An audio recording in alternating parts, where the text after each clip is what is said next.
to our final seminar. Congratulations to you guys and for making it to the last phase. So for this seminar today, we're going to practice and talk about presentation skills. Okay, so some of the things we're going to talk about is we're going to talk about some feedback about the business report, just some common mistakes or common things we've seen throughout the different reports. And then we're going to talk to you about the advancing teams, presentation tips, and then we may or may not do a group activity, depends on if you guys want to participate in that. Then we're going to go through a PowerPoint example briefly, and then talk about the PowerPoint and photo and quote submission, and then the upcoming events, and leave room at the end for questions and answers. So for the feedback, when we emailed your team saying if you made it to the next phase or not, we also emailed you some feedback about what we thought about your report. If there was something that you were confused about or something you didn't understand, you can always ask us and we'll clarify for you. And so some of the things we saw in the different reports was the pricing strategy. Most of the reports, they listed prices without support of why you chose that price. So for example, if you had an idea where you wanted to have a membership for $40, you have to think, why did you price it $40? So it's helpful when you think about the reasons why it is priced that way and how, if you were to price at $40, how it would cover your expenses and everything. So for that, it's useful to do some sort of financial statement or something, just to support why you chose to price your event the way it is. Yeah. Just to add on to that, if you guys have something where there's admission and it's like $10 for admission, that's fine. Tell us how many people you think are like estimating are going to come, and then balance it against the cost to see what your profit is. And also, we found that some of the ideas, they were all really creative, really ordinary, but we found some of them focus more on using Royal Botanical Gardens more for their space, not really giving attention to what they want to offer. So for example, with that, it's like, say you want like a camping trip on Royal Botanical Gardens. How does that camping trip bring attention to what Royal Botanical Garden wants to offer to all their customers, like the beauty of the nature and flowers and everything? So you want to connect how your event will help Royal Botanical Gardens. And also provide more concepts to support your ideas. And again, this just relates to using different concepts you learned in class. So like the 4 Ps, the SWOT analysis, and using financial statements. Because again, you just want to remember that you want to provide ideas that will support your event and explain ways why it would be successful for the Royal Botanical Gardens if they were to hold your event. And also the more details, the better. So the teams advancing to the final stage is Aftershock, Business Gurus, Cloud 10, Lilies, Team Ideas Are Us, Team Rocket, Team Storm, Team Symposium, Team Voltage, and the Lions. And now Ali will talk about the presentation tips. Okay, so firstly, when you start a presentation, address yourself and go through the agenda. It may not seem like an important concept or piece of your presentation, but it is, because it starts off the presentation, it gives them a feel for what they're going to be experiencing, and it orientates your audience. So know your content. Practice, practice, practice. It really does help. If you forget what you're supposed to be going over, if you know the information through and through, you can just improvise. Make sure you're saying stuff in your own words, and make sure that even though it is formal and you're giving a presentation, be comfortable with the words you're saying, and don't sound like a robot, or don't sound like you're just reading off of your paper. And also, eye contact is key. So you guys are allowed to have tools with you. You can have cue cards, whatever you prefer, but try to look up from your cue cards. That comes along with memorizing your stuff and knowing your information, so you don't have to rely on them that often. So this goes with eliminating bad habits as well. So try to avoid saying pauses, things like that. Hand gestures too. Sometimes you can use hand gestures to just like go over what you're trying to say. If you want, you guys can go online. You can look up presentations, videos of different presentations or keynote speakers. Look up other tips on how to give a good presentation. So you have to connect with your audience. You have to be comfortable when you're speaking to the audience, or else they're going to get a weird feeling from you, and when they're marking, they're definitely going to take marks off. So treat it as a conversation with your friends. That goes with like being formal, but also making sure it's a conversation. It's not reading off of the words or using words that you're not really comfortable with. If you guys want, you can do an interactive activity so you can get I think last year, what were you saying, how they gave each of the judges a paper? Oh yeah, so when I was a mentor last year, one of my teams, before they started their presentation, they gave a paper to all the judges, and then they let the judges draw something important to them, and then they emphasized how people like to draw things to express things in their life and what's important to them. So they kind of connected that drawing a picture to their presentation. And also I feel when you go this route, when you're presenting, rather than just standing here and going through your PowerPoint and presenting, but when you make it interactive, I think it makes you more comfortable as well, because again, you're treating it as if it's a normal conversation, not much of you here presenting and you getting judged. So I think when you make it more interactive, it makes you more comfortable, and then it makes the judges more comfortable as well. So you guys can use visual aids. This is included in your presentation, and it can also be like a physical aid as well. So if you guys have like just like something to show your event, you guys can have like an outline. You can give it to the judges. A good thing to do for all of the groups is to print out your presentation and hand it to all the judges so that they can mark it as they go through, and that they don't forget your information when they're marking later. Because you guys may say something or have something on the presentation slide behind you, and it could be really interesting and really good, but you may skip over it, maybe speak too fast, change the slide too quickly, and if they forget it, they're not going to mark on it. So as long as they have that in front of them, they can mark on that, and they won't forget all your information. You guys don't have to limit yourself to like a couple slides. You can have a slide for anything and everything. You guys have 10 minutes to present.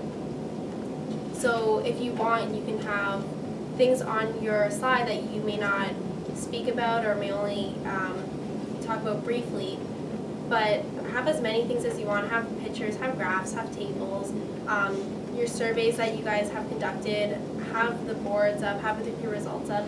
Anything that you think can help you, have that. Also, when doing your formatting and your presentations, try not to overdo it with the coloring in the background. So like, see how ours, we have just a white background.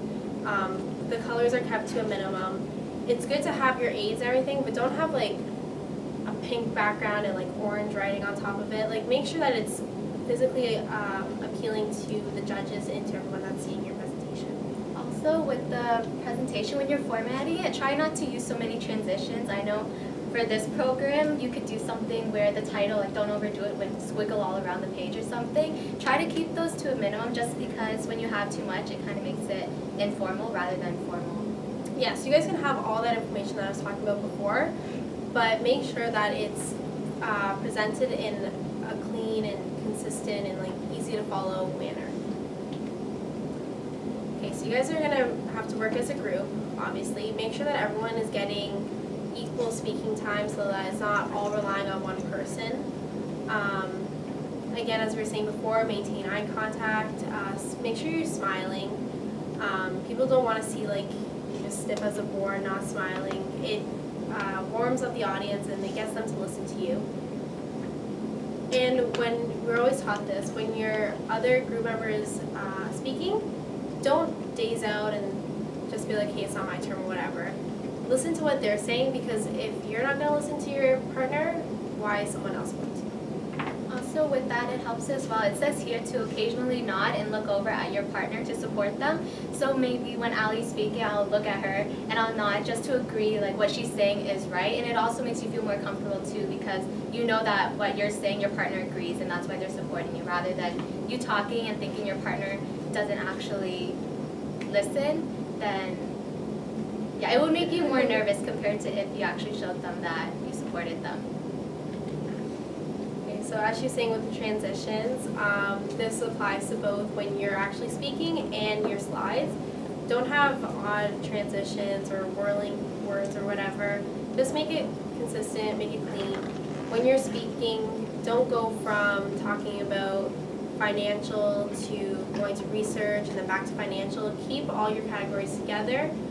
Keep it consistent. You guys did a good job with that in your reports, following a certain manner. So go along your report as you're making your slideshow.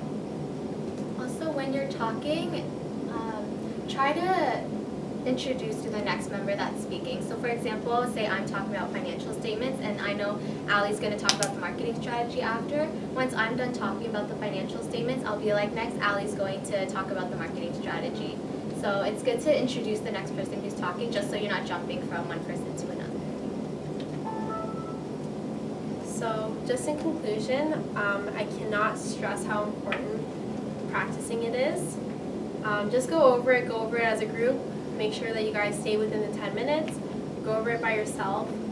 The presentation is 10 minutes. The question and answering is 5 minutes. If you do run out of time, then just remember, as I was saying before, you don't have to read everything off of your slides. So the judges will mark based on your slides and based on what you present, what you say as well. So when you're speaking, just stress the main points. Your slides will do the rest of the talking. Also, that's why it's good if you print out the slides beforehand and then give it to the judge, just in case you guys don't have enough time to finish what you're talking. They'll have the rest of the slides that you didn't cover on the piece of paper that you give them. And then say you guys run out of time and you still have a couple slides left. When you guys finish, just as it says in the last point, say that you haven't covered anything, but you were willing to go over it in the question and answering period. So you're not going to lose marks that way. And now we have this little group activity. We think that if you were to do this, it'd help you feel more comfortable presenting, but there's only about maybe 3 or 4 participant groups here, so we don't have to do it if you don't want to, but obviously if you participate, it'd make you a little more comfortable because you'd be presenting in front of this crowd. All you'd have to do is brainstorm a creative presentation to promote high school business heroes, and you can do things like a skit or create a slogan, create a logo or something, and then just come up and present your idea to the crowd. Yeah, you do it. Are you guys interested, or if not, we can just skip over it. If you guys want some practice and want to do it, we can. She's brainstorming. Brainstorm. We'll give you time to brainstorm. You don't have to come up right away. Yeah, we'll give you 5 minutes or so before you present. That way you'd be a little more comfortable. You'd be able to present in front of a crowd and see what kind of habits that you guys have and kind of bring attention to that, just so when you actually are presenting in front of judges, you guys know what you need to work on. So thumbs up if you want to do it. You can do a one group. Okay, how about if you want to do it, then you can present to us after. So now we'll go over a PowerPoint example. We won't post this online, and while we're showing you, he's going to zoom in on the PowerPoint, so it'll be available through video, but we're not actually going to post the hard copy online. So while we do that, please don't take out your phones and record it. Okay. So again, this is an example from the Blazers, and they did win first place last year. So I'm just going to briefly go through it. We won't go through everything, but just so you can see how they format it and what information they include, what visual aids they included and everything. So they have their title, their team name, and the team members. And last year the topic was based on Art Gallery of Hamilton too. So again, they have their agenda, and this will allow judges to get an idea of what information they'll be presenting. Their introduction, and here they talk about the Art Gallery of Hamilton, their vision, mission statement, and when it was founded and everything. And they briefly reminded the judges of the challenge question, and then they go into their research. And do you want to talk about that? So for their research, they showed the SWOT analysis. They also showed the different resources they use, so their primary research and their secondary research. And then they showed their findings. So that's really important when you're trying to convey your understanding and what you guys are doing in your marketing plan and your business plan, is to show your research and how your research relates to what you guys came Then they go into the marketing strategies. So even in just the marketing strategies alone, they have a little agenda. They're going to go over their strategies, the solution and goals, the 4 Ps, and the schedule. So it looks like they came up with 2 different strategies. And then went through the marketing mix. Then they went to what they were going to implement.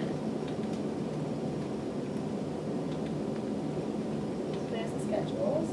And here's an example. Also, so the example. So say your event was to have a concert or to have like a field trip. It's important to include an example of what they would do on that field trip, rather than saying, oh, for our business plan, we decided that Royal Botanical Gardens should arrange field trips, and just leave it at that, right? It's kind of broad when you just do that, but if you have an example and say a schedule or a program of what they could do while they're on the field trip, it would support your idea more and allow Royal Botanical Gardens to see more into what your idea is about. Yeah, a lot of groups were doing that, and that was really good. So then they did an analysis of the pros and cons of their chosen strategy. And they also planned out their revenues and expenses for, looks like, the 8-month period that they were going to implement it.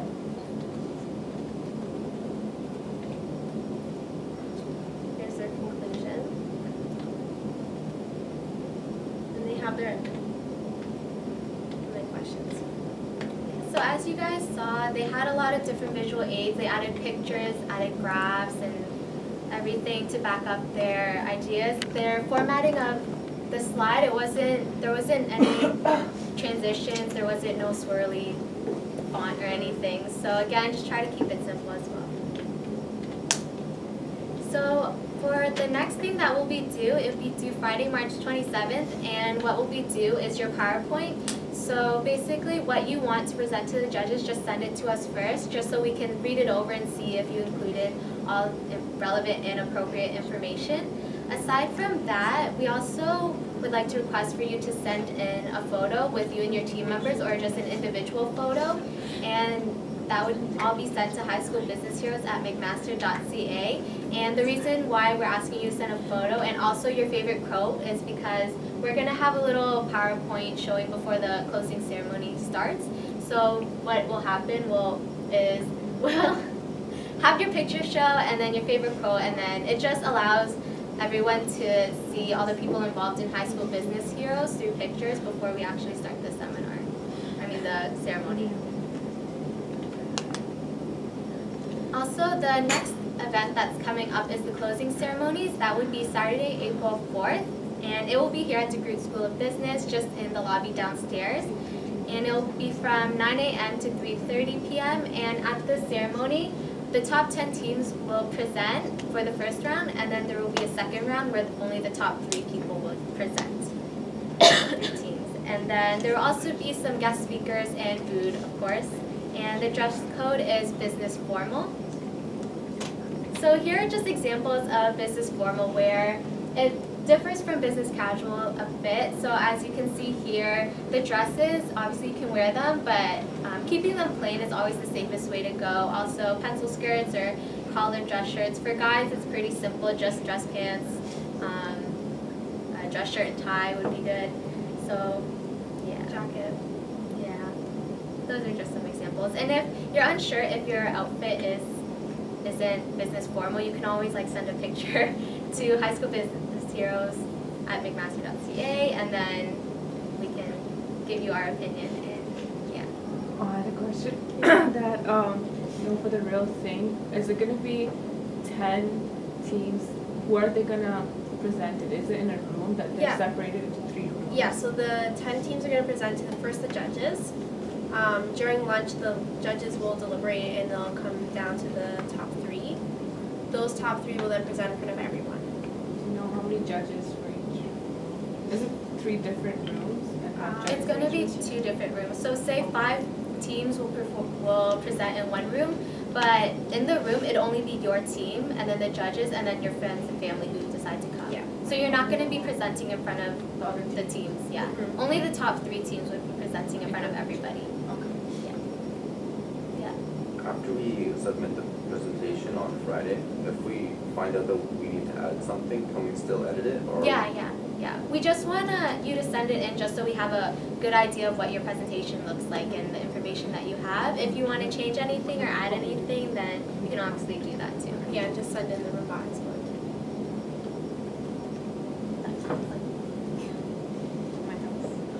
Yeah, Is there a rubric that the judges are going to be using tomorrow? Oh, yeah. Yeah. there is, yeah. Is it available online? Yeah, we can show you guys. Yeah.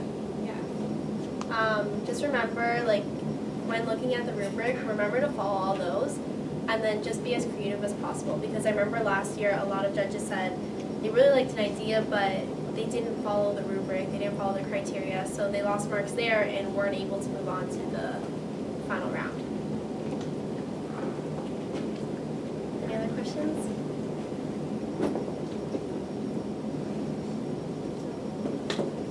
Okay, so if you guys want, there's still some pizza and water left, you guys can have some. If you guys do want to do the activity where you think of an idea and present it to us, you guys are more than welcome to. Okay, and thank you guys for coming to the last seminar. Good luck on the last phase, and we'll see you guys at the closing ceremony next. I know that. I can see. Do it. Okay. Do you guys want to do it? Oh, no, I was trying to Me? make No. something up.